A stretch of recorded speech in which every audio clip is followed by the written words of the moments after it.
Alors, je vous cède la parole, Monsieur le député de Bordua. Merci, Monsieur le Président. Et effectivement, les rafraîchissements sont en place. Monsieur le Président, vous savez la raison pour laquelle j'interviens, mais je vais tout de même vous l'expliquer. J'interviens dans le cadre du projet de loi 37, Monsieur le Président, la loi confirmant l'assujettissement des projets de cimenterie et de terminal maritime sur le territoire de la municipalité de Port-Daniel-Gascon au seul régime d'autorisation de l'article 22 de la loi sur la qualité de l'environnement. Nous y reviendrons, Monsieur le Président, à savoir qu'est-ce qu'il y a dans ce projet de loi. Mais, d'entrée de jeu, Monsieur le Président, ce qui, par respect pour les milliers de personnes qui nous écoutent ce soir, pour qu'ils comprennent pourquoi est-ce qu'on est rendu à cette étape-là et pourquoi il y a un débat restreint, Monsieur le Président, qui s'engage à ce moment-ci, bien, je pense que c'est important de référer au règlement, Monsieur le Président.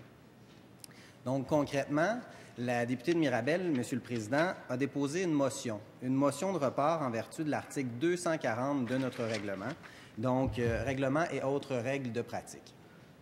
Donc, cette motion de report-là peut s'inscrire dans le cadre du débat sur l'adoption de principe. Donc, l'article 240, Monsieur le Président, sur la motion de report, indique « Seul est recevable un amendement visant à reporter l'adoption du principe. Il n'y a pas de sous-amendement. La motion de report fait l'objet d'un débat restreint. Or, lorsque la députée de Mirabel a déposé tout à l'heure, à la fin de sa brillante intervention, une motion de report dont le libellé vous a été soumis, eh bien, vous avez suspendu les travaux et vous avez eu l'occasion de statuer sur la recevabilité de la motion. Donc, on s'inscrivait dans le cadre du débat sur l'adoption de principe et vous avez statué, suite à une motion du deuxième groupe d'opposition, sur sa recevabilité. Vous avez jugé qu'elle est recevable et c'est pour cette raison que nous intervenons et nous demandons que le débat sur l'adoption de principe soit reporté. Qu'est-ce que l'adoption de principe, Monsieur le Président? Eh bien, le règlement nous l'enseigne au niveau de l'adoption de principe. Ça se retrouve à l'article 236 de notre règlement, Monsieur le Président. L'article 236 indique « Inscription aux affaires du jour ». Donc, vous savez, Monsieur le Président, que nous avons débuté l'adoption de principe jeudi dernier. Donc, Monsieur le ministre est intervenu dans un premier temps. Par la suite, le député de Bonaventure aussi est intervenu. Donc, des interventions qui sont toujours pertinentes.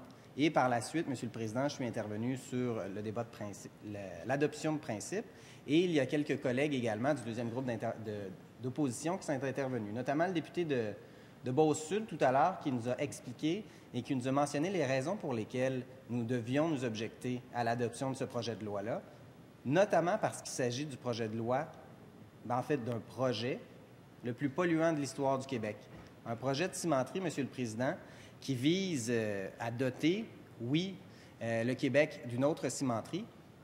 Par contre, Monsieur le Président, les coûts engendrés, les coûts économiques, les coûts environnementaux sont trop importants, Monsieur le Président, pour pouvoir accepter qu'un tel projet ne soit pas soumis à une évaluation indépendante du Bureau d'audience publique en environnement. Parce qu'il faut bien le dire, Monsieur le Président, ce à quoi nous nous objectons dans le cadre de ce projet-là, c'est véritablement le fait de ne pas assujettir le projet de cimenterie à un bureau d'audience publique en environnement et surtout le fait que l'argent public qui est investi fait l'objet d'un investissement démesuré en lien avec le nombre d'emplois créés et qu'il y a des mécanismes, des façons de faire. Et puis, j'ai totalement confiance au ministre de l'Économie, de l'Innovation et de l'Exportation, vu sa grande feuille de route, de trouver des solutions alternatives, Monsieur le Président, pour réussir à favoriser la création d'emplois en Gaspésie, en région, de sorte que l'on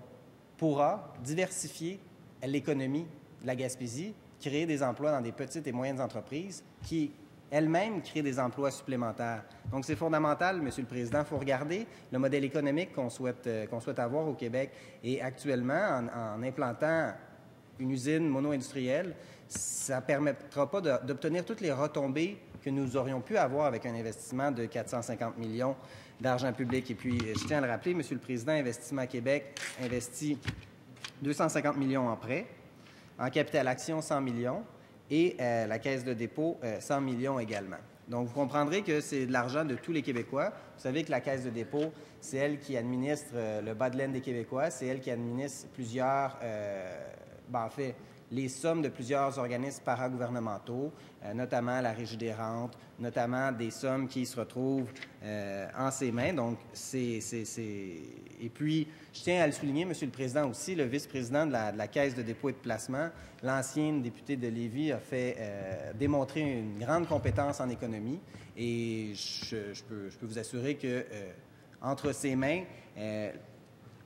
les choix pourront être judicieux. Cependant, le projet de cimenterie est un projet politique qui a été porté par le premier groupe d'opposition et par la suite par le gouvernement actuel, dans une optique où c'est le projet le plus polluant de l'histoire, Monsieur le Président, et on décide de part et d'autre de la Chambre de ne pas l'assujettir à une évaluation indépendante du Bureau d'audience publique en environnement. Donc, Monsieur le Président, je vous le disais, dans le fond, on est dans l'adoption de principes présentement et pour expliquer en quoi consiste l'adoption de principes, mais je vous l'ai mentionné tout à l'heure, on est dans l'adoption de principes, mais présentement sous une motion de report. Mais ça, on revient à la base. La base, c'est l'adoption de principes présentement. Donc, c'est l'article 236 qui nous indique ce que constitue l'adoption du principe et on doit commencer par l'inscription aux affaires du jour. Le débat sur l'adoption du principe du projet de loi est inscrit aux affaires du jour de la séance suivant soit sa présentation, soit le rapport de la commission. C'est intéressant, le premier article, Monsieur le Président. Soit sa présentation, soit le rapport de la commission. On fait référence ici au rapport de la commission qui aurait consulté des groupes, Monsieur le Président. Or, on se retrouve dans une situation où on n'a pas consulté de groupe. Donc, on est dans la première option, soit suite à sa présentation. Donc, le ministre de l'Économie, de l'Innovation et des Exportations, député de Verdun, a inscrit au feuilleton le projet de loi 37, loi confirmant l'assujettissement des projets de cimenterie et de terminal maritime sur le territoire de la municipalité de Port-Daniel-Gascon, au seul régime d'autorisation de l'article 22 de la loi sur la qualité de l'environnement, le 18 février 2015. Le lendemain, le 19 février 2015, le ministre a fait la présentation du projet de loi. Donc, Monsieur le Président, lorsque le ministre fait la présentation du projet de loi, vous savez que l'inscription au feuilleton doit précéder, donc doit émettre un préavis au feuilleton, et ensuite, le leader du gouvernement va pouvoir appeler ce projet de loi pour sa présentation. Et là, le ministre de l'Économie, de l'Innovation et des Exportations, le 19 février, s'est levé en cette Chambre pour présenter son projet. Donc, un projet de loi qui est très court et puis je pense que vous connaissez le contenu du projet de loi, mais je pense que c'est important de le répéter quand même. Donc, c'est la loi confirmant l'assujettissement des projets de cimenterie de terminal maritime sur le territoire de la municipalité de Port-Daniel-Gascon au seul régime d'autorisation de l'article 22 de la loi sur la qualité de l'environnement. Le Parlement du Québec décrète ce qui suit. 1. Les projets de construction de la cimenterie et du terminal maritime qui est lié, en cours de réalisation, on ouvre les parenthèses, indiquez ici la date de la présentation du présent projet de loi, on ferme la parenthèse, sur le territoire de la municipalité de Port-Daniel-Gascon sont et ont toujours été visés par le seul régime d'autorisation prévu à l'article 22 de la loi sur la qualité de l'environnement. On ouvre les parenthèses, chapitre Q-2, ferme les parenthèses. Deuxième alinéa. Ces projets ne sont donc pas et n'ont jamais été visés par la section 4.1 du chapitre 1 de cette loi. Article 2. L'article 1 s'applique malgré toute décision d'un tribunal rendue après on ouvre les parenthèses, indiquer la date de la présentation du présent projet de loi, on ferme les parenthèses, qui a pour effet d'assujettir à la section 4.1 du chapitre 1 de la loi sur la qualité de l'environnement les projets visés à cet article. Article 3, Monsieur le Président, la présente loi entre en vigueur on ouvre les parenthèses, indiquer ici la date de la sanction de la présente loi, on ferme les parenthèses. Donc, c'est le contenu du projet de loi du ministre de l'Économie, de l'Innovation et des Exportations. Donc, je vous disais, Monsieur le Président, pour revenir à l'article 236 de l'adoption de principe, Concrètement, le ministre a choisi uniquement de présenter son projet de loi et le leader du gouvernement et le gouvernement n'ont pas choisi de permettre la tenue de consultations. Et je pense que le député de Granby a a avancé un point intéressant, à l'effet que le 11, le 13, le 18 mars, le cabinet du leader a contacté le cabinet du leader du gouvernement pour lui demander qu'est-ce qui arrive avec les consultations, pourquoi on ne consulte pas les gens, parce qu'il y avait une série d'intervenants à consulter, une série d'intervenants qui auraient pu nous éclairer sur le projet de loi. Je vous l'avais mentionné lors de mon discours de la semaine dernière sur l'adoption de principe. Je pense que vous savez que c'est la coutume, généralement, puis le député de Granby le mentionnait tout à l'heure, de convoquer les groupes parce que c'est des gens qui sont spécialisés pour se faire éclairer sur les tenants et aboutissants de la loi. Nous souhaitions entendre, du côté du deuxième groupe d'opposition, le Centre québécois du droit à l'environnement, Environnement vert plus, Greenpeace, la campagne Climat-Énergie, la coalition Éco-Vigilance Baie des Chaleurs, qui est un organisme de la région concernée, Équiterre, le Réseau québécois des groupes écologistes, le Centre de l'environnement, le Secrétariat des organismes environnementaux du Québec, la Fondation David Suzuki, Nature Québec, la SNAP Québec, c'est la Société pour la nature et les parcs du Canada, Attention fragile, Environnement jeunesse, les citoyens au courant, Association québécoise de lutte contre la pollution atmosphérique, la QLPA, le Regroupement national des conseils régionaux de l'environnement du Québec, le Fonds mondial pour la nature, WWF Canada, le Fonds d'action québécois pour le développement durable, le Conseil patronal de l'environnement du Québec, l'Observatoire de la consommation responsable de l'Université du Québec à Montréal, l'Alliance pour une économie verte au Québec, la chaire en éco-conseil de l'Université du Québec à Chicoutimi, le Centre québécois de développement durable. Donc, Monsieur le Président, vous conviendrez avec moi que l'ensemble de ces groupes-là, c'était tout à fait légitime de les rencontrer, légitime et réfléchi. On souhaite, lorsqu'on est dans le cadre d'un Parlement, de pouvoir consulter les gens, de pouvoir obtenir leur point de vue, de pouvoir savoir qu'est-ce qu'ils pensent du projet de loi. D'autant plus que c'est un projet de loi, puis je vous l'ai exposé la dernière fois, c'est un projet de loi qui vient confirmer, selon le gouvernement, confirmer l'état du droit. Et donc, il faudrait savoir, est-ce que l'état du droit devrait être celui-là? Est-ce qu'il y aurait lieu de bonifier l'état du droit? Toujours selon le raisonnement du gouvernement. Donc, je reviens, Monsieur le Président, à mon article 236 de notre règlement. Donc, le débat sur l'adoption du principe du projet de loi est inscrit aux affaires du jour de la séance suivant sa présentation, soit le rapport de la Commission. Donc, comme je vous l'ai exposé, on est dans le premier cas d'espèce, donc suite à sa présentation. On est là. 237. Délai après la présentation.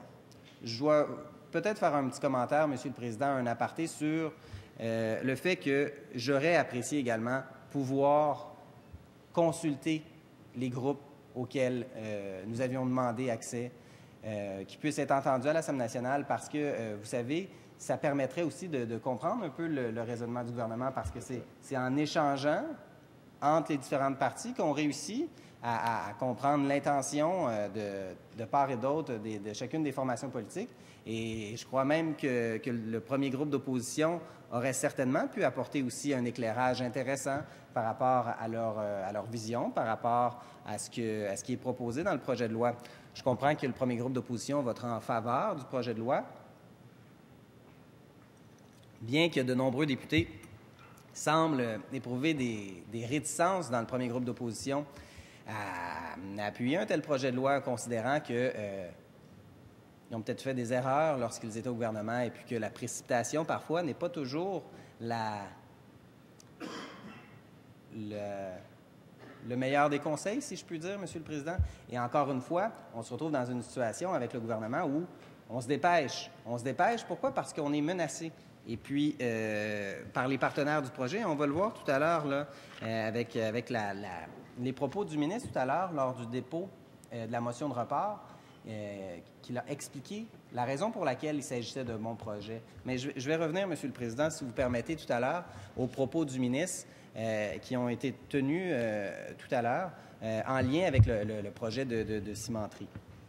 Donc, je reviens, Monsieur le Président, à l'article 237. de notre règlement.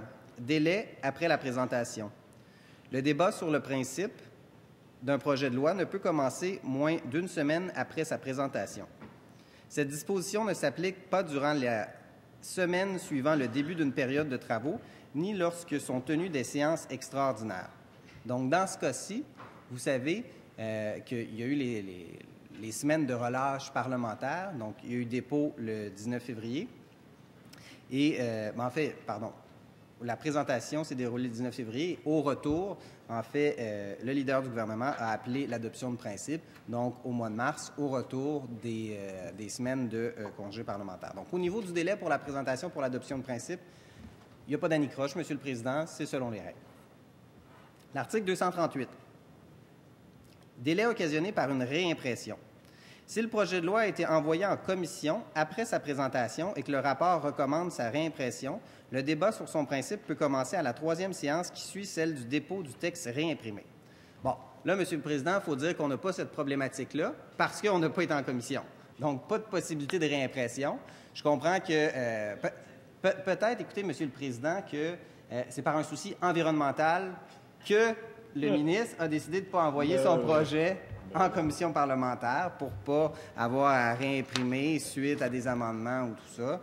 Écoutez, moi, j'aurais préféré, Monsieur le Président, qu'on aille en commission, qu'on ait à réimprimer le projet de loi, mais qu'on se soucie véritablement de l'impact environnemental que le projet de la cimenterie va avoir sur l'ensemble du Québec. Et sur l'impact des gaz à effet de serre que cette cimenterie-là va avoir. Vous savez, Monsieur le Président, qu'il s'agit du projet le plus polluant de l'histoire moderne du Québec. Le nombre de millions de tonnes de gaz à effet de serre qui vont être produites, c'est hallucinant, c'est impressionnant. Et je me mets à la place des précédents ministres de l'Environnement qui ont travaillé à améliorer le bilan du Québec en matière de lutte au changement climatique, de gaz à effet de serre. Et puis, ils doivent se poser la question, est-ce qu'on vient balayer tout le travail que j'ai fait au cours des dernières années, que nous avons fait au cours des dernières années pour positionner le Québec comme un leader? J'entendais le ministre de l'Environnement aujourd'hui, j'étais en commission avec lui, Monsieur le Président, sur le projet de loi 32. La loi sur les milieux humides. J'entends le député de Mégantic me dire que c'est le projet de loi 37, effectivement, mais c'est important de dresser un parallèle et de créer des liens entre les différents projets de loi parce que vous savez hier, on a rencontré des gens du consortium Ouranos qui nous ont dit, dans la législation, c'est important maintenant d'intégrer le concept des changements climatiques et de prévoir dans notre législation des paramètres qui vont prendre en compte ces changements-là de façon à ce que la législation puisse évoluer. Vous savez, Monsieur le Président, certaines lois au Canada peuvent évoluer. Hein? Le député de Fabre sait que la Constitution est un arbre qui fleurit ou qui progresse. Donc... Sauf les libéraux, ils n'évoluent pas beaucoup. Donc, Monsieur le Président, ce que je vous dis, c'est que lorsqu'on adopte une loi, maintenant, c'est important de prendre en considération les impacts environnementaux, les changements climatiques, dans le cadre de l'adoption de la législation. Et manifestement, le projet de loi 37 ne le fait pas. Et Ouranos l'a dit aujourd'hui, puis on vise une loi sur les milieux humides. Et ici, on vise une loi où la conséquence va être de permettre la production de millions de tonnes de gaz à effet de serre qui va salir le bilan environnemental du Québec. Et puis on a eu ces discussions-là aujourd'hui aussi au niveau de la Bourse du carbone, Monsieur le Président. Le Québec a choisi, avec la Californie, de participer à la Bourse du carbone avec des crédits environnementaux, des crédits carbone, d'échanger, un marché d'échange. Et là, ce qu'on fait avec ce projet de loi-là, notamment en accordant des crédits carbone à cette nouvelle cimenterie, au détriment des autres joueurs, c'est qu'on lui donne un avantage comparatif. Pardon, Monsieur le Président. Comparativement aux autres joueurs, on vient débalancer les règles du jeu, on vient changer les règles, on vient permettre à un acteur de bénéficier d'un traitement de faveur. Et, par ailleurs, c'est la cimenterie la plus polluante qui sera sur le territoire québécois. Donc, il y a une dichotomie sur les actions qui sont entreprises par ce gouvernement, Monsieur le Président. Donc, je reviens à la question de la réimpression du délai de l'article 238. Bon, manifestement, on a pu étudier le projet, l'adoption de principe rapidement parce qu'on n'a pas été en réimpression, Monsieur le Président. Je vous dirais, malheureusement, parce qu'on aurait dû consulter les groupes, on aurait dû réimprimer ce projet de loi, on aurait dû prendre le temps de l'étudier de façon adéquate et notamment, je vous le répète, en le bonifiant. L'article 239, Monsieur le Président. Objet du débat, temps de parole. Le débat porte exclusivement sur l'opportunité du projet de loi, sur sa valeur intrinsèque ou sur tout autre moyen d'atteindre les mêmes fins. Le temps de parole sur cette motion sont assimilés à ceux d'une motion de fond et l'auteur a droit à une réplique. L'article 240, Monsieur le Président, vous savez que c'est vous, le Président, qui régissez les temps de parole et nous devons dire que vous remplissez votre mandat avec brio. Donc, on constate que vous nous laissez une grande latitude de temps de parole et c'est apprécié, surtout sur un sujet si important, Monsieur le Président, parce que c'est important de pouvoir marquer un point pour dire les projets industriels doivent minimalement, dans le cadre de projets aussi polluants, être assujettis à une évaluation indépendante faite par le Bureau d'audience publique en environnement. Et puis, on avait cette discussion-là jeudi soir dernier sur la chance que nous avons d'être dotés d'un organisme indépendant, parce que ça revient toujours dans l'actualité, Monsieur le Président. Toujours la question, est-ce que le politique se mêle des choses? Est-ce qu'on a des appareils administratifs indépendants? Vous savez que où il y a davantage d'indépendance, les décisions vont être davantage éclairées. Par contre, je constate avec désolation que ce n'est pas le choix que le gouvernement a pris dans le cadre de ce projet de loi-là. Ils ont décidé d'intervenir politiquement, d'intervenir directement dans le cadre d'un procès qui devait avoir lieu, d'autant plus que le gouvernement, Monsieur le Président, par le biais du ministre de l'Environnement, du Développement durable, de la lutte au changement climatique, était un défendeur dans le cadre du procès. Et donc, il se retrouve à la fois à être celui qui vise à court-circuiter le processus judiciaire, et en même temps, c'est le défendeur qui est représenté par les juristes, les avocats de la procureure générale du Québec, qui fournit les services juridiques au ministre de l'Environnement. En sa qualité, il faut le dire, là, il n'est pas poursuivi personnellement, mais c'est véritablement en sa qualité de ministre de l'Environnement pour la délivrance du certificat d'autorisation qui a été émis. Et d'ailleurs, c'est un recours en révision judiciaire dont nous aurons l'occasion de discuter là, tout à l'heure, Monsieur le Président. À noter, Monsieur le Président, je vous ai dit, l'article 240, c'est la motion de report. On en a déjà discuté, c'est la députée de Mirabel qui l'a déposé tout à l'heure. Seul est recevable un amendement visant à reporter l'adoption de principe. Il n'y a pas de sous-amendement. La motion de report fait l'objet d'un débat restreint, ce que nous faisons en ce moment. À noter, Monsieur le Président, que dans la section sur l'adoption de principe, il y a possibilité d'adopter une motion de scission. Donc, je vous ferai grâce de la motion de scission parce que ce n'est pas le débat qui nous occupe présentement. Mais par contre, on pourrait l'aborder éventuellement si, d'aventure, il y avait motion de scission dans le cadre de ce projet ou d'un éventuel projet. Ça serait intéressant de voir. Comme on dit, l'avenir nous le dira, Monsieur le Président. Donc, ça, c'est la première des choses au niveau de quelles sont les règles de droit qui nous gouvernent présentement pour le débat. Parce que vous savez que la procédure est quand même importante dans une institution comme la nôtre. La procédure, c'est elle qui régit nos débats, c'est elle qui fait en sorte qu'il va nous permettre d'avoir la possibilité de nous exprimer. Et vous n'êtes pas sans savoir qu'au moment de la formation de la 41e législature, il y a eu beaucoup de débats en ce qui concerne le temps de parole entre les différents groupes parlementaires. Bien entendu, le gouvernement détient la majorité du temps de parole en raison de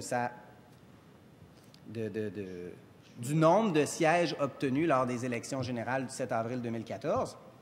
Mais qu'en est-il du temps de parole entre les députés de la première opposition et les députés de la deuxième opposition? Parce que vous savez que traditionnellement, notre modèle, Monsieur le Président, c'est un modèle de bipartisme. Hein? Le système parlementaire britannique de type Westminster, à l'origine, prévoyait d'un côté le gouvernement et de l'autre côté l'opposition, les Tories, les Red Tories, les Whigs, tout ça. Vous savez, il y a eu plusieurs partis au fil des siècles, ça a évolué, tout ça. Mais ce qui est important de retenir, c'est que notre système actuellement est construit pour un système de biparti. Alors, les règles du temps de parole ont besoin, à chaque nouvelle législature, d'être revues de façon à réellement représenter le choix de la population. Donc, vous savez, le premier groupe d'opposition a obtenu 30 députés lors de la dernière législature, le second groupe d'opposition 22, et la formation politique de Québec solidaire, 3 députés. Et concrètement, il y a eu une discussion pour attribuer le temps de parole des députés.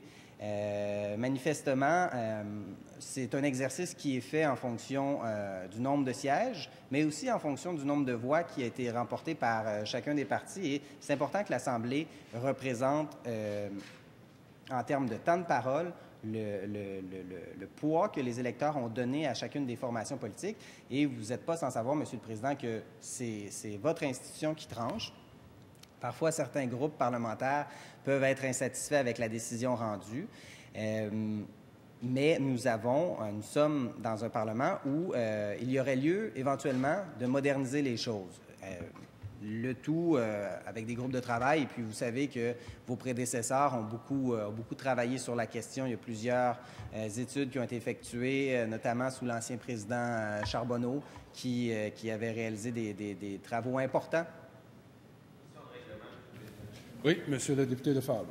Sur l'article 211, il me semble que la pertinence des propos, par ailleurs intéressant d'entendre les projets de réforme du député de Bordua, mais nous en sommes sur une motion de report. Alors, il me semble qu'on pourrait revenir à l'enjeu de la discussion. Alors, effectivement, Monsieur le député de Fabre, vous soulevez une bonne question. Je vous inviterai, Monsieur le député de Bordua, à vous en tenir à l'essentiel de la motion qui est devant nous, à savoir l'opportunité de reporter le projet de la cimenterie de 2 semaines ou pas. Alors, veuillez poursuivre, s'il vous plaît. Merci, Monsieur le Président. Je remercie le député de Fabre pour sa question de règlement, puis peut-être va-t-il aussi apprécier comme moi, parce que je pense que c'est important d'établir aussi le cadre dans lequel on intervient. Puis mon objectif, Monsieur le Président, c'est d'établir le cadre sur lequel on intervient, puis justement de parler de l'adoption de principe. Pourquoi est-ce qu'on peut déposer une motion de report et parler de la motion de report?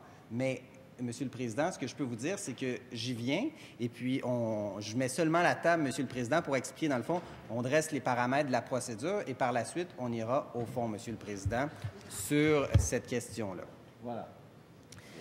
Donc, au niveau de l'adoption de principe, Monsieur le Président, dans le livre « La procédure parlementaire », 3e édition, Monsieur le Président, je crois, qui est rédigé, entre autres, par les gens du secrétariat général et qui est un volume fort bien conçu et fort instructif. D'ailleurs, je recommande la lecture complète à tous mes collègues, chose que j'ai faite durant les vacances de Noël.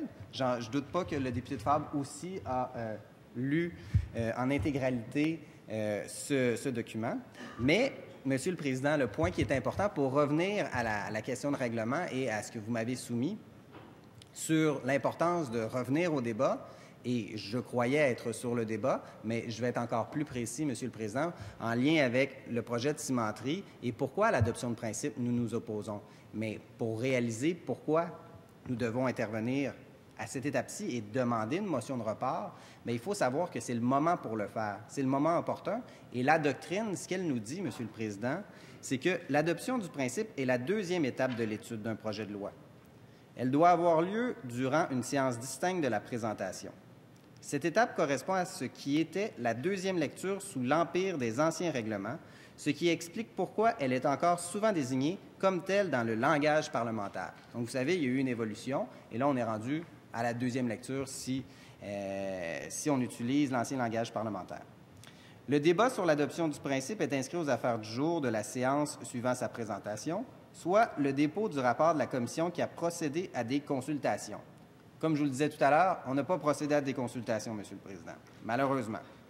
Il ne peut cependant commencer moins d'une semaine après sa présentation, l'article 237 du règlement. Cela a pour but d'améliorer la qualité du travail parlementaire en octroyant aux députés une période de temps minimale pour mieux préparer leur intervention. Il existe toutefois 2 exceptions à cette règle pour éviter de paralyser les travaux parlementaires. Premièrement, durant la semaine suivant le début d'une période de travaux en février et en septembre, ou lors des séances extraordinaires, le délai d'une semaine n'a pas à être respecté. Le terme « semaine », et Monsieur le Président, je vous réfère à la page 430 de ce volume, donc la procédure parlementaire 3e édition.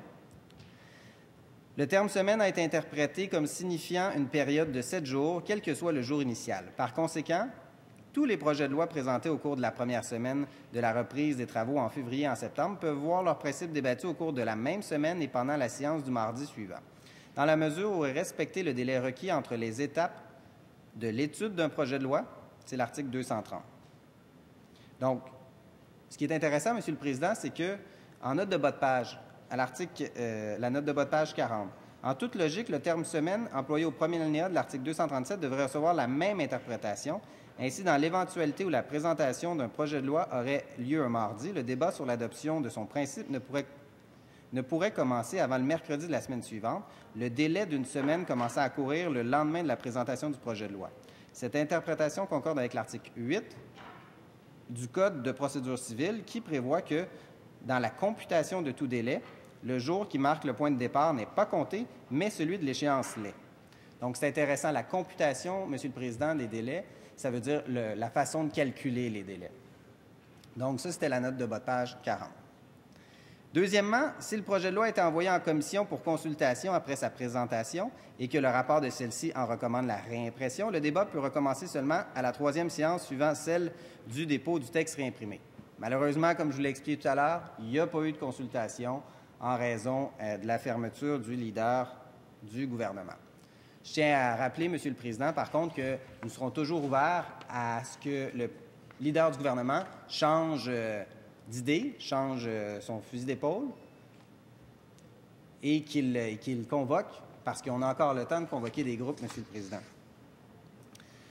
Donc, à moins que 5 députés ne s'y opposent, le leader du gouvernement peut proposer sur motion, sans préavis et non débattu, que la motion d'adoption du principe soit mise aux voix sans débat. Il va de soi qu'une telle motion ne peut être présentée lorsque le débat sur l'adoption du principe est commencé. De plus, d'après le libellé de l'article, la présidence n'a aucun pouvoir discrétionnaire quant à sa recevabilité puisque l'article prévoit en lui-même un critère objectif, soit que la motion est irrecevable si 5 députés s'y opposent. Toutefois, cette procédure n'est pratiquement jamais utilisée à l'Assemblée. Il y a presque toujours un débat sur l'adoption du principe d'un projet de loi, même si le débat peut parfois être très court. En l'occurrence, Monsieur le Président, si nous avions eu des consultations, peut-être que le débat aurait été plus court au niveau de l'adoption de principe. Je laisse ça à l'appréciation du gouvernement. Le débat sur l'adoption du principe doit porter exclusivement sur l'opportunité du projet de loi, sa valeur intrinsèque ou tout autre moyen d'atteindre les mêmes fins. Donc, ce n'est donc pas la règle générale de la pertinence prévue à l'article 211 du règlement qui s'applique dans ce cas. Selon les limites prévues par le règlement, la motion de report, on arrive à l'importance, Monsieur le Président, du sujet. La motion d'adoption du principe ne peut être amendée. Une exception est cependant prévue, la motion de report qui est, en fait, une motion d'amendement en vue de reporter l'adoption du principe pour un délai déterminé. Donc, concrètement, Monsieur le Président, ce qu'on fait dans le cadre de cette motion-ci, c'est demander au gouvernement, repoussons de 2 semaines l'adoption de principe de façon à tenir des consultations. Bravo! Bravo! Ça, c'est bien dit. Ça, c'est bien dit. Ça, c'est bien dit. Donc, Monsieur le Président, je pense que l'approche qui est préconisée par la députée de Mirabel de dire « prenons le temps de nous asseoir pour écouter les groupes, prenons le temps de nous parler, prenons le temps de consulter sur le projet de loi du gouvernement qui est déposé, le projet de loi 37 », bien, je pense que c'est une approche qui est louable et qui permettrait à tout le monde de se parler et d'entendre les différents groupes qui vont pouvoir apporter des arguments ou des indications, des idées sur le projet de loi qui est déposé par le ministre de l'Économie, de l'Innovation et des Exportations et député de Verdun. Donc, c'est ça, Monsieur le Président, l'objectif du projet de loi. Donc, on parlait de la motion de report. Celui-ci doit être toutefois conforme au délai prévu dans l'article 5 de la Loi constitutionnelle de 1982, selon lequel l'Assemblée tient une séance au moins une fois toutes les 12 mois. Donc, vous savez, Monsieur le Président, que dans le régime juridique dans lequel on évolue, la Loi constitutionnelle de 1982 constitue l'une des deux lois qui gouvernent l'ensemble de la législation au Canada et au Québec. L'autre loi étant la Loi constitutionnelle de 1867. Pour faire un petit aparté, Monsieur le Président, vous savez sans doute, par le biais de votre formation juridique, que la Loi constitutionnelle de 1867 ne portait pas ce nom-là au moment de la signature de cette loi-là. Donc, c'était l'Acte de l'Amérique du Nord britannique. Donc, vous savez qu'elle a été traduite aussi, Monsieur le Président, parce qu'à l'origine, elle n'avait son sens qu'en anglais aussi. Donc, tu pourrais la lire aussi, tu pourrais la lire en anglais.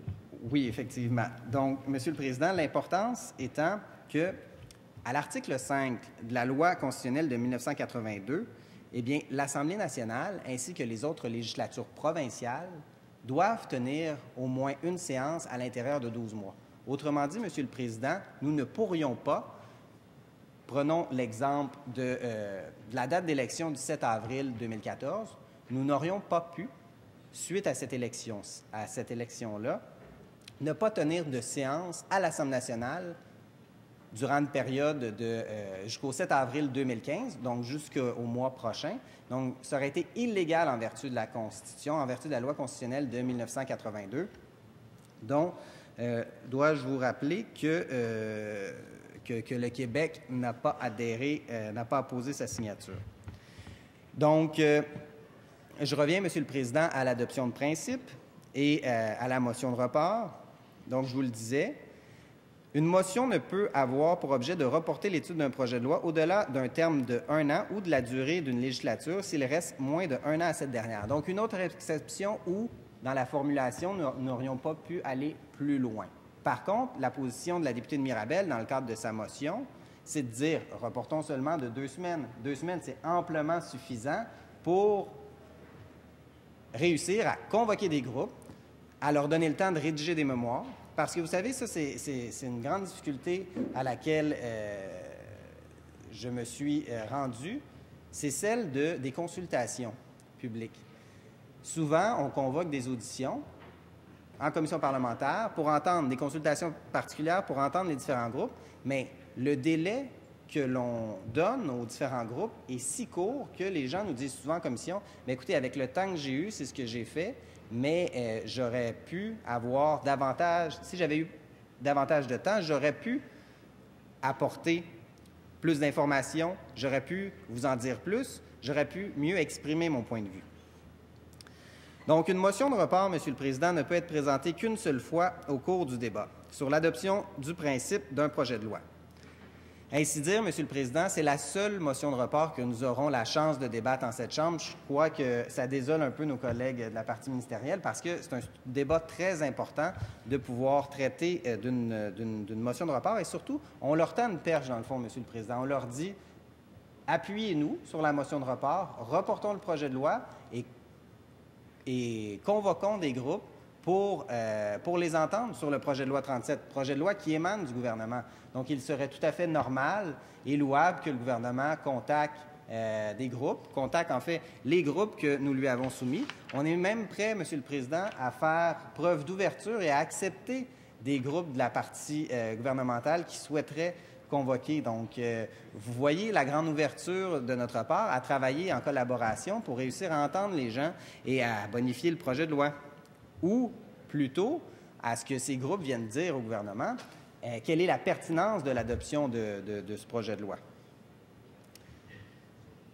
Donc, comme je vous le disais, Monsieur le Président, la motion ne peut être présentée qu'une seule fois. Cependant, lorsqu'une telle motion est retirée, elle est considérée comme n'ayant jamais été proposée ce qui permet la présentation d'une autre motion.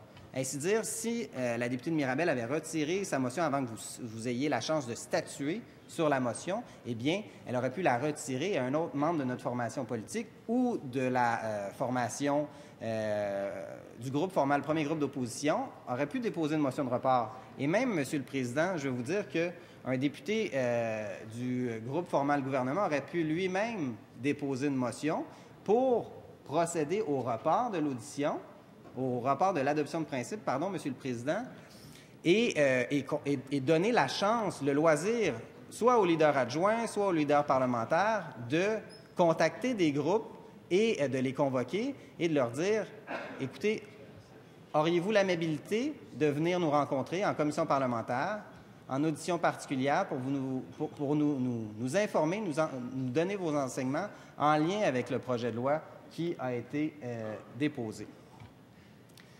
Il aurait été sage d'agir de cette façon et je constate, Monsieur le Président, que nous avons choisi de déposer la motion de report. Nous donnons donc aussi l'occasion, par le fait même, au gouvernement ainsi qu'au premier groupe d'opposition d'appuyer notre motion et de faire la chose qui doit être faite, soit de convoquer des groupes en commission parlementaire. Par la suite, Monsieur le Président, si la motion de report est déclarée recevable, elle fait l'objet d'un débat restreint. Et il ne peut y avoir aucun sous-amendement. Donc, concrètement, vous l'avez déclaré recevable, on est dans cette situation-là, et aucun député en cette Chambre ne pourrait proposer un amendement, un sous-amendement, pour l'amender. Bon. L'auteur d'une motion de report, tout comme l'auteur d'une motion de scission, n'a aucun droit de parole lors du débat restreint, faisant suite à la présentation de cette motion. Ce que ça veut dire, Monsieur le Président, c'est pour cette raison que la députée de Mirabel n'interviendra pas dans le cadre de ce présent débat parce qu'elle ne le peut en vertu de notre règlement. Et vous savez que c'est important de respecter les règles, Monsieur le Président. C'est fondamental. L'ensemble des individus doivent respecter les règles, les gouvernements doivent respecter les règles, les sociétés paragouvernementales doivent respecter les règles, et je suis convaincu que tout le monde dans cette Chambre souhaite que l'État respecte ces règles. Ça m'amène à vous parler de la cimenterie de Port-Daniel. J'étais dans ce débat-là, Monsieur le Président, mais je pense que c'était important de faire un prologue aux propos que je vais tenir parce qu'on parle de respecter les règles, de respecter notre règlement qui nous gouverne. On le voit souvent, Monsieur le Président, il y a des opinions divergentes de part et d'autre, souvent entre le leader du gouvernement et la leader de l'opposition, du premier groupe d'opposition. Plus souvent qu'autrement, dois-je dire. Par contre, lorsqu'on est gouverné par des règles, c'est important de les respecter et d'avoir un arbitre pour statuer sur ces règles-là. Et dans le cas qui nous occupe, l'arbitre en question était le juge de la Cour supérieure qui était saisi du dossier. Et ce que le gouvernement fait, en fait, c'est de ne pas respecter les règles, d'autant plus qu'on reprochait le débat, en fait, et de ne pas avoir respecté les lois environnementales qui gouvernent le Québec, notamment la loi sur la qualité de l'environnement et l'application du chapitre 4.1 de la loi sur la qualité de l'environnement, soit l'assujettissement à une évaluation environnementale indépendante par le biais du Bureau d'audience publique en environnement. Donc, on y revient toujours à la question du respect des règles, Monsieur le Président. Donc, cette motion est fondamentale parce qu'elle vise à respecter les règles. Elle vise, Monsieur le Président, à s'assurer que l'État québécois, parce que par le biais d'Investissement Québec, par le biais... Collègues, oui, ça devenait un peu bruyant. Alors, un seul député a la parole, c'est le député de Bordua. Alors, je vous inviterai à respecter son droit de parole. Veuillez poursuivre, Monsieur le député de Bordua.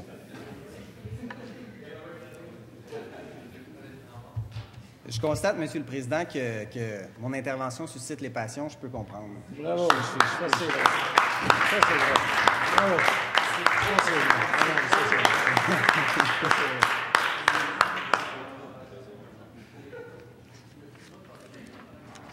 Donc, Monsieur le Président, je vous ai exposé, dans le fond, le cadre de la procédure applicable et de quelle façon le débat se tient présentement au niveau de l'adoption de principe ainsi qu'au niveau de la motion de report.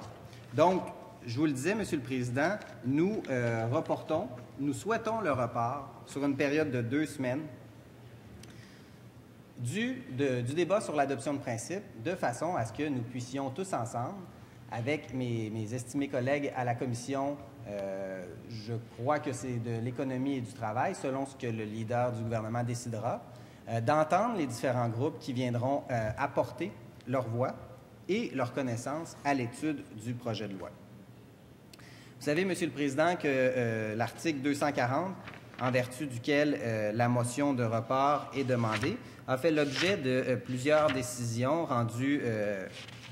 Je n'ai pas vérifié, Monsieur le Président, si vous aviez rendu des décisions en lien avec cet article-là, mais certainement vos prédécesseurs ont rendu des décisions en lien avec la motion de report qui sont fort instructives et dont vous pouvez retrouver copie dans le recueil prévu à cet effet par le secrétaire général, par l'équipe du secrétaire général, où vous trouverez le contexte, la question ainsi que les décisions, ainsi que les anciens règlements qui pourraient avoir été cités, parce que vous savez que notre règlement fait l'objet de refonte à certaines périodes, à certains moments, de façon sporadique, visant à faciliter la procédure parlementaire entre les députés.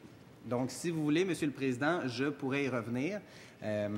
Ce sera à votre discrétion si vous souhaitez que nous entreprenions une discussion à ce sujet. Il me fera plaisir d'en discuter.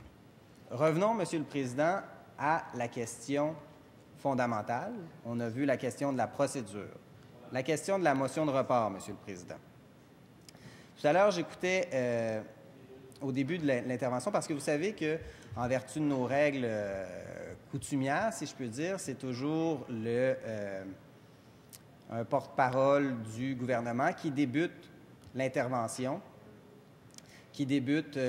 sur la motion de report. En ce sens, qui est intervenu en premier, Monsieur le Président? C'est le ministre de l'Économie, de l'Innovation et des Exportations, député de Verdun, qui nous a entretenus par le biais de son propos sur le sujet concerné au niveau de l'adoption de principe, soit la loi confirmant l'assujettissement des projets de cimenterie et de terminal maritime sur le territoire de la municipalité de Port-Daniel-Gascon au seul régime d'autorisation de l'article 22 de la loi sur la qualité de l'environnement. Donc, Monsieur le ministre, Monsieur le Président s'est levé et est intervenu. Il nous a dit, le dossier de la cimenterie, c'est un dossier qui est en marche depuis 25 années. Donc, nous savons tous que le certificat d'autorisation a été délivré en 1995. Un certificat d'autorisation qui a été délivré, mais qui ne visait pas exactement le certificat d'autorisation qui est actuellement en vigueur qui a été délivré par le ministre de l'Environnement, du Développement durable, de la lutte au changement climatique. Un certificat d'autorisation qui visait plutôt l'aménagement d'un terminal maritime ainsi que l'aménagement du site en prévision de la construction. Mais il n'était aucunement question de la construction, Monsieur le Président. Donc, je comprends que c'est un dossier qui est en marche depuis 25 ans, mais ce n'est pas parce qu'un dossier est en marche depuis 25 ans que ça lui donne tous les droits, Monsieur le Président. Il faut évaluer véritablement, est-ce que la construction de ce projet de loi respecte les règles, comme nous le disions tout à l'heure, Monsieur le Président? Est-ce que ce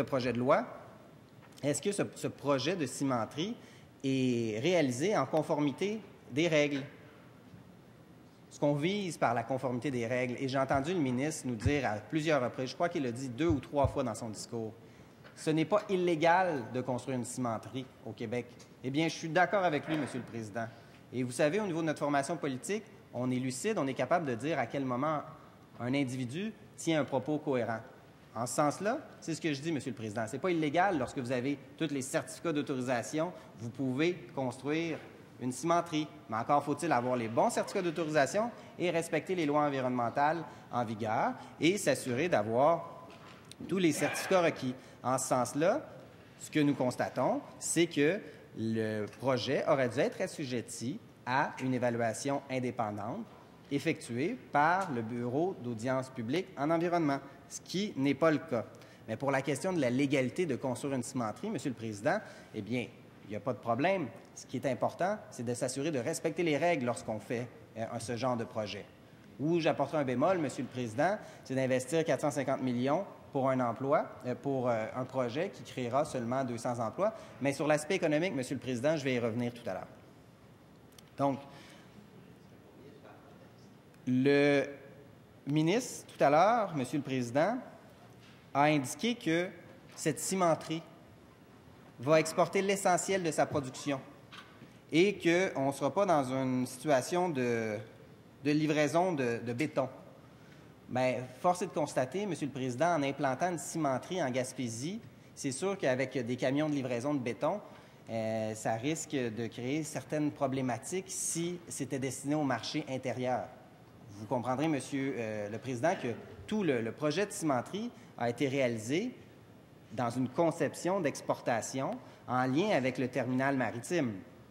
Mais ce qu'il faut comprendre, Monsieur le Président, c'est que l'exportation, les marchés qui sont visés, bien, c'est des marchés qui évoluent mondialement. C'est des marchés où cette cimenterie-là va faire face aux mêmes concurrents qui sont présents sur le territoire québécois. Donc, on se retrouve dans une situation où, oui, le ministre dit que c'est un projet pour exporter, mais que va-t-il arriver, Monsieur le Président, s'il y a une difficulté à l'exportation? S'il n'y a pas de marché pour exporter? On va se retrouver dans une situation où le ciment produit va se retrouver sur le territoire québécois. Le ministre a dit qu'on vient créer 200 emplois, créer de bons emplois en Gaspésie. C'est important de créer de bons emplois, Monsieur le Président. Et puis le gouvernement libéral s'est fait élire en promettant 250 000 emplois sur 5 ans. On attend toujours les résultats. Cependant, Monsieur le Président, c'est qu'avec 450 millions d'argent public, d'investissement public, on aurait cru qu'un parti comme le Parti libéral aurait réussi à stimuler l'économie davantage, à créer davantage que 200 emplois, à réussir à diversifier l'économie de la Gaspésie. Parce que vous savez qu'investir toutes ces billes dans le même projet, ça risque d'être difficile, hein, si jamais le projet de loi, si jamais le projet de cimenterie ne serait pas couvert de tout le succès auquel le ministre, lui voue un avenir. Parce que le ministre a souligné un élément important. Il a mentionné « on ne l'échappera pas, le dossier ». Ce sont des vœux pieux, Monsieur le Président. On l'a déjà vu dans le passé, des méga-projets comme ça, financés à environ 50 % par de l'argent public, ce n'est pas le premier projet qui pourrait être échappé. Et je dois dire qu'au cours des années, les gouvernements successifs, sans viser ce gouvernement précisément, ou celui de ses prédécesseurs qui se retrouvent dans l'opposition officielle, ou même les précédents gouvernements, bien, ils l'ont échappé à plusieurs reprises parce que vous connaissez l'état de la teneur de la dette québécoise, les dépassements de coûts qu'il y a eu dans plusieurs projets où il n'y a pas de contrôle des livrables, où il n'y a pas de contrôle des dépenses, où il y a de la collusion, de la corruption. Puis on peut revenir au projet de loi 26, Monsieur le Président, de la semaine dernière, où la députée de Montarville est intervenue, en lien avec on a laissé faire la corruption et la collusion durant des années. On ne déclenchait pas d'enquête sur l'industrie de la construction. Mais c'est la députée d'Arthabasca qui s'est levée jour après jour pour demander la création d'une commission d'enquête. Mais c'est de ça que je vous parle, Monsieur le Président, et je souhaite que le projet ne soit pas échappé, comme le souligne le député de Verdun, ministre de l'Économie, de l'Innovation et de l'Exportation. Cependant, Monsieur le Président, ce qu'il faut dire, c'est qu'on n'a aucune garantie que le projet de loi, le projet de cimenterie sera un succès. Et ce que l'État québécois fait, ce que Investissement Québec fait, ce que la Caisse de dépôt fait, c'est qu'ils immobilisent des centaines et des centaines de millions de dollars dans un projet ultra polluant, dans un projet qui va créer seulement 200 emplois. Et vous noterez l'importante différence au niveau de cette subvention versus ce qui est le ratio entre les emplois et l'investissement. Vous pouvez clairement calculer qu'il ne s'agit pas d'un bon ratio. Le ministre, Monsieur le Président, a également souligné qu'on devait cesser d'entacher le processus qui suit son cours, qu'on ne devait pas empêcher que le projet se réalise. Monsieur le Président, nous, notre position est à l'effet que le projet doit être assujetti à un BAP, doit être assujetti à une évaluation indépendante. Vous savez, on a réussi. Ce qu'on a fait concrètement, c'est qu'on a donné l'autorisation de construire à la va-vite. J'ai même lu, Monsieur le Président, qu'en 2013, le gouvernement du Québec à l'époque, qui était dirigé par l'ancienne députée de Charlevoix-Côte-de-Beaupré, ex-première ministre, et qui est maintenant le premier groupe d'opposition ici, Monsieur le Président. Eh bien, il y a eu une autorisation verbale qui a été donnée dès 2013, toujours à la va-vite, Monsieur le Président. Dans un projet aussi important, c'est important de s'assurer que les lois environnementales sont respectées, c'est important de s'assurer que l'ensemble des dispositions qui nous gouvernent soient respectées et que le démarrage d'un projet respecte l'importance, respecte le caractère légal de la chose et qu'on assujettisse un projet aussi polluant à une évaluation indépendante et qu'on évalue aussi l'aspect économique parce que vous savez, au moment où le projet a été lancé, donc officiellement, au début de la campagne, je crois le 4, 5, 6 mars 2014, eh bien, ça a été le fer de lance de l'ancien gouvernement pour lancer sa campagne électorale. Vous devez vous en rappeler, Monsieur le Président, vous étiez présent dans la 40e législature. Et concrètement, Monsieur le Président, il ne s'agit pas d'entacher le processus. Puis je tiens à m'adresser, Monsieur le Président, au ministre de l'Économie et de lui dire, notre formation politique, on s'oppose à ce projet parce qu'il est nuisible pour l'environnement et c'est important de respecter les règles environnementales et de ne pas intervenir non plus dans le processus judiciaire tel que le gouvernement actuellement le fait. Et d'autant plus qu'au niveau économique, il y aurait intérêt à revoir la structure de l'investissement de façon à favoriser un plus grand nombre de créations d'emplois en Gaspésie, parce que, vous savez, Monsieur le Président, le ministre a souligné tout à l'heure, et je crois le citer avec précision, il me pardonnera si je n'utilise pas les termes exacts, mais il a mentionné que les Gaspésiens le méritent de bons emplois. C'est vrai que les Gaspésiens méritent de bons emplois, Monsieur le Président. Je suis convaincu que le député de Bonaventure va être d'accord avec moi. Mais les Gaspésiens méritent plus que 200 emplois. Les Gaspésiens méritent des emplois où tous vont pouvoir travailler. On va avoir une diversification de l'économie par le biais des petites et des moyennes entreprises. Les Gaspésiens méritent d'avoir un climat économique sain. Les Gaspésiens méritent que le taux de chômage soit réduit. Le ministre l'a souligné tout à l'heure, 17 de taux de chômage. Pensez-vous que c'est respectueux pour la population? Un projet comme ça, Monsieur le Président, on ne lance pas ça uniquement pour gagner des votes, Monsieur le Président. Il faut s'assurer que lorsqu'on investit, on le fasse de façon durable et que ça crée des emplois à long terme. Qu'on n'est pas uniquement... Bravo. Bravo. Bravo.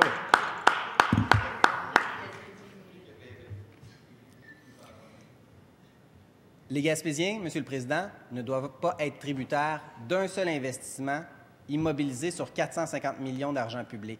Les Gaspésiens méritent mieux, une diversification de l'économie, une économie qui sera durable. Et je suis convaincu que le ministre de l'Économie, de l'Innovation et des Exportations, avec sa longue feuille de route, avec sa connaissance du marché, est capable de diversifier l'économie. J'ai confiance en lui pour réaliser ce défi. Ça va être plus difficile, Monsieur le Président, qu'un simple projet d'une cimenterie en Gaspésie, d'un investissement.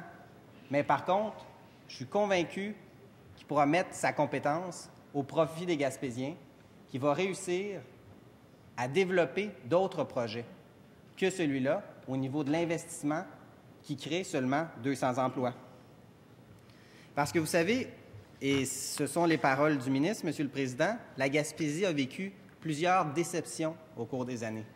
Si j'ai le temps, Monsieur le Président, je vais me permettre de vous parler d'un projet, d'un méga-projet qui a lieu en Gaspésie il y a quelques années, mais je vais voir si j'ai le temps, Monsieur le Président, mais ça va me faire plaisir de vous en parler.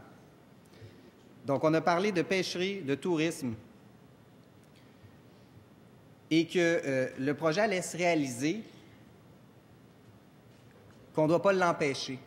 Moi, ce que je dis, Monsieur le Président, c'est qu'on doit travailler, dans un premier temps, à assujettir ce projet de loi, ce projet de cimenterie, à une évaluation environnementale. On a parlé aussi, Monsieur le Président, que le projet de cimenterie était appuyé. L'un des partenaires d'Investissement Québec dans ce domaine et de la Caisse de dépôt et de placement. Je vous rappelle que c'est un investissement de 250 millions en prêt de la part d'Investissement Québec, de 100 millions en capital action d'Investissement Québec, de 100 millions en capital action de la Caisse de dépôt et de placement.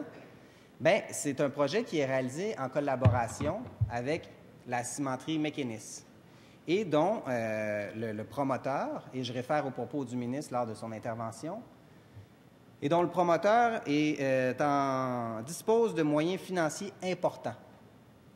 Soit, tant mieux, Monsieur le Président. On souhaite que les Québécois investissent dans leur économie. Cependant, Monsieur le Président, est-ce que c'est à l'habitude de Investissement Québec, de l'État québécois, d'investir à pratiquement hauteur de 50 % dans un projet risqué, de cette façon? Autant d'argent.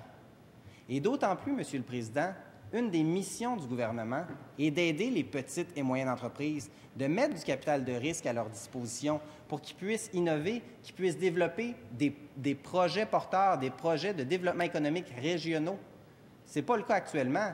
On finance des gens qui ont déjà un capital important, où ils sont capables d'aller emprunter, où ils sont capables d'avoir un levier économique. Mais demandez aux petites et moyennes entreprises qu'est-ce qu'ils auraient fait avec cet argent-là. Comment est-ce qu'ils auraient réussi à développer des emplois? Parce que c'est les petites et moyennes entreprises qui ont de la difficulté à obtenir du crédit.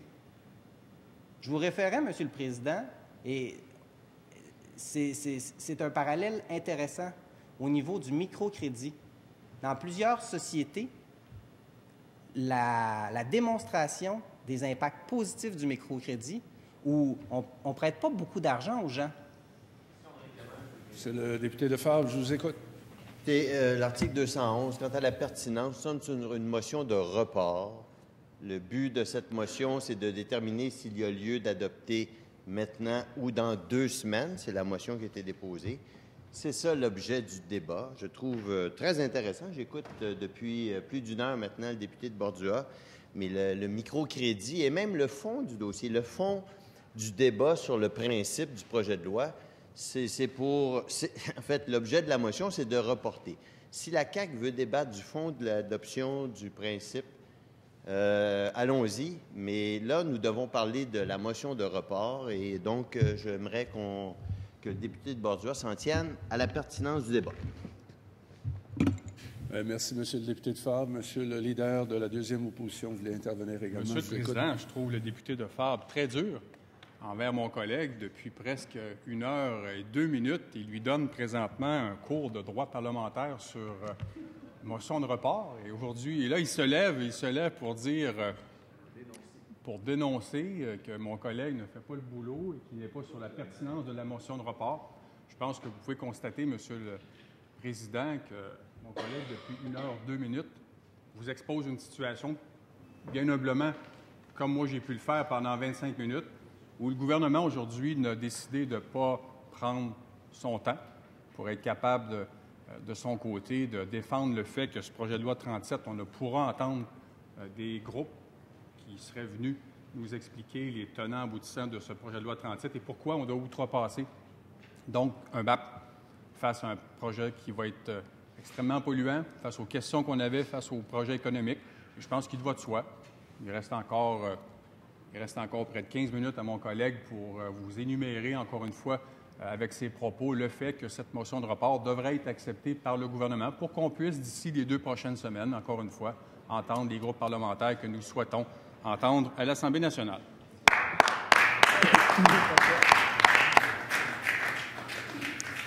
Alors, sur la question de règlement soulevée par le député de Fabre, on peut faire des parallèles, comme vous l'avez fait, Monsieur le député de Bordua, mais il faut cependant revenir à l'objectif de la motion de report et d'expliquer pourquoi vous voulez convaincre vos collègues parlementaires de reporter de 2 semaines le projet. Alors, veuillez poursuivre en ayant en tête ce que je vous dis.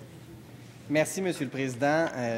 J'apprécie que vous mettiez un point, que vous statuiez sur la question de règlement présentée. Bien, on est dans le cadre de la motion de report, Monsieur le Président. Ce que je dis au gouvernement, ce que je dis au leader du gouvernement, c'est reportons pour tenir des consultations. Et puis, vous avez mentionné vous-même, Monsieur le Président, que nous pouvions dresser des parallèles de façon à imager notre propos. Et je pense que la question du microcrédit est intéressante parce que ça vise directement mon propos et la raison pour laquelle on doit reporter pour revoir le dossier, pour l'assujettir à un bureau d'audience publique en environnement, une évaluation indépendante, pour s'assurer que le projet, économiquement, puisse être revu et pour permettre d'investir 450 millions dans des emplois de qualité au niveau de la Gaspésie. Bravo, ça c'est vrai. Ça, c'est bien.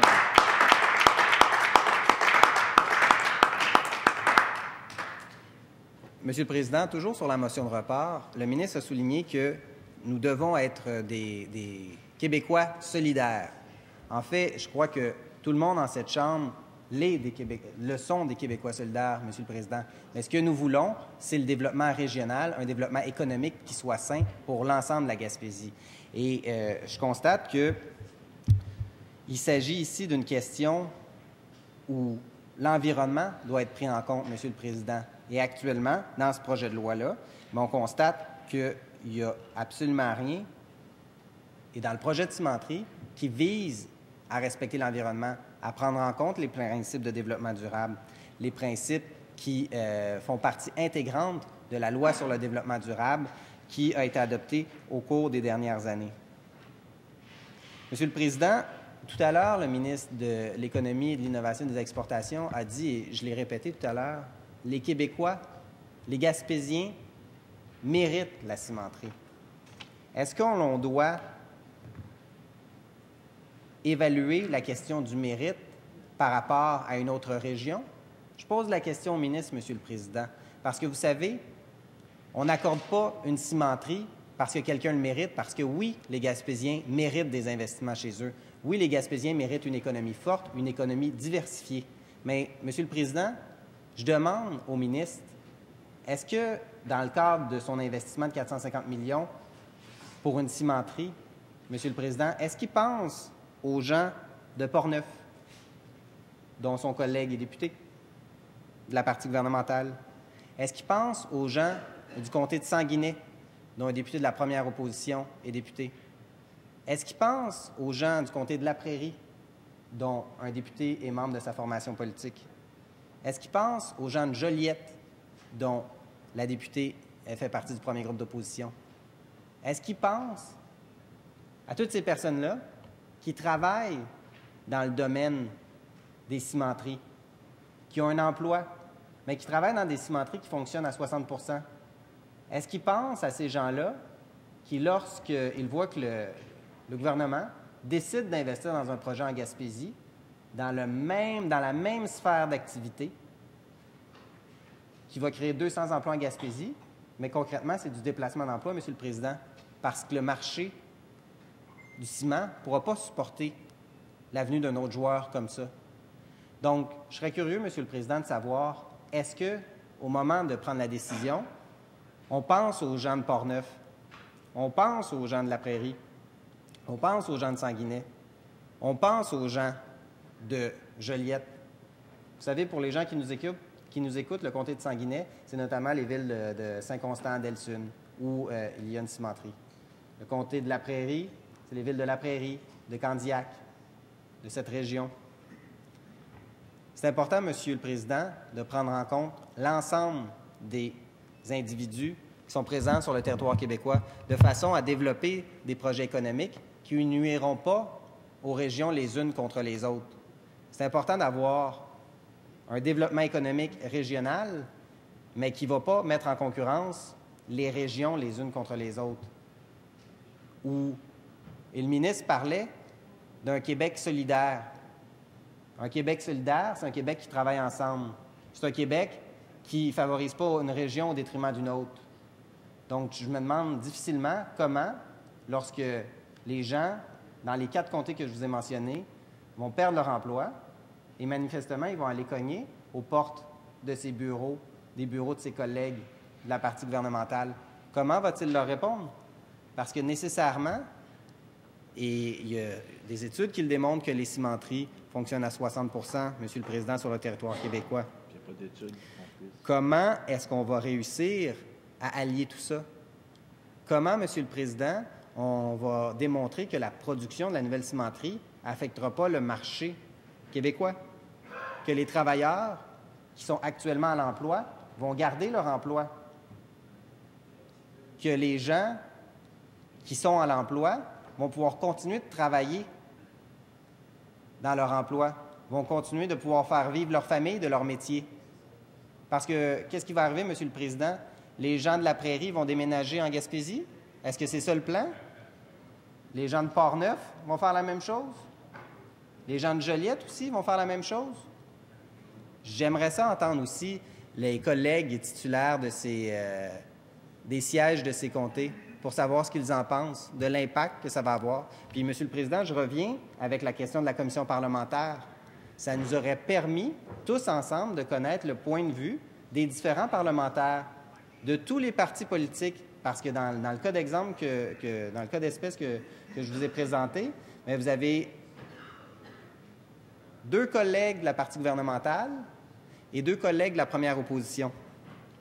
Donc, manifestement, Monsieur le Président, il y aurait lieu de se parler, il y aurait lieu d'échanger, il y aurait lieu d'évaluer les conséquences pour les emplois qui se retrouvent dans les autres régions, de façon à orienter l'investissement économique en Gaspésie à cette hauteur vers des projets qui vont être porteurs pour cette région et qui seront davantage créateurs d'emplois, Monsieur le Président. Donc, nous sommes d'accord, Monsieur le Président, avec l'importance de créer des emplois. Nous sommes d'accord avec le ministre de l'Économie, de l'Innovation et des Exportations sur l'importance de créer des emplois de qualité partout à travers le Québec. Cependant, le plan qui est proposé ne constitue pas le plan approprié pour le faire, Monsieur le Président. Il doit y avoir une revue de son plan. Monsieur le Président, j'aimerais aborder un autre point avec vous. Au niveau du désistement des groupes environnementaux, de la procédure. Vous savez, Monsieur le Président, et le ministre l'a souligné, que les groupes environnementaux se sont désistés. Se sont désistés, Monsieur le Président, pour une seule et bonne raison. Et puis, Maître Bélanger, du Centre québécois du droit de l'environnement, l'a souligné par le biais de différents articles de journaux. Environnement Vert Plus, le Centre québécois du droit de l'environnement. Vous savez qu'Environnement Vert Plus n'a pas participé au processus, au comité, mais le Centre québécois de l'environnement l'a fait. Mais ils se retrouvent dans une situation, Monsieur le Président, où ils se sont désistés de la procédure judiciaire parce que l'État n'a pas été à l'écoute de l'environnement. Ils se sont retrouvés dans une situation où ils ont été mis en boîte, où la construction de la cimenterie a débuté, où on ne permet pas d'entendre le recours, de statuer sur la validité, le respect de la loi, des règlements en vigueur. Ce qu'on fait, on court-circuite le processus et manifestement, ces groupes environnementaux-là, qui avaient très peu de moyens, parce que ça, c'est une autre chose, Monsieur le Président. Vous savez qu'au Parti libéral, au gouvernement, on laisse à des groupes environnementaux la défense de l'intérêt public en matière environnementale. Plutôt que le ministre de l'Environnement prenne le leadership, prenne le rôle qui lui revient au niveau du respect de la réglementation environnementale, il se retrouve à être défendeur dans une cause en matière environnementale sur un certificat d'autorisation. Et ce n'est pas la première fois, Monsieur le Président, qu'on voit qu'il y a certaines lacunes de ce côté-là, notamment sur la question du port pétrolier à Cacouna, au niveau du certificat d'autorisation qui avait fait l'objet d'une décision défavorable d'une juge de la Cour supérieure. Donc, concrètement, Monsieur le Président, c'est au gouvernement d'assurer le rôle de leader environnemental, parce que c'est lui, par le biais de ses lois et des politiques, qui dicte la marche à suivre. Donc, c'est important qu'il ait le souci, Monsieur le Président, d'assurer un cadre clair qui va permettre que les lois environnementales soient respectées. Monsieur le Président, en terminant sur cet élément, Monsieur le Président, et je vais continuer, Monsieur le Président, parce que le ministre a souligné que certaines formations politiques pouvaient être l'instrument d'une multinationale dans le cadre de ce débat. Le ministre, Monsieur le Président, a positionné les formations politiques comme étant à la solde de certaines multinationales. Mais, Monsieur le Président, je vais vous dire une chose. Si on fait le travail qu'on fait présentement, ce n'est certainement pas parce qu'on est à la solde d'un groupe quelconque. Monsieur le Président, le travail qu'on fait présentement, c'est parce qu'on croit véritablement que le projet aurait dû être... Je dois vous interrompre, Monsieur le député de Bordua, puisque l'heure de la fin de nos travaux approche à grands pas.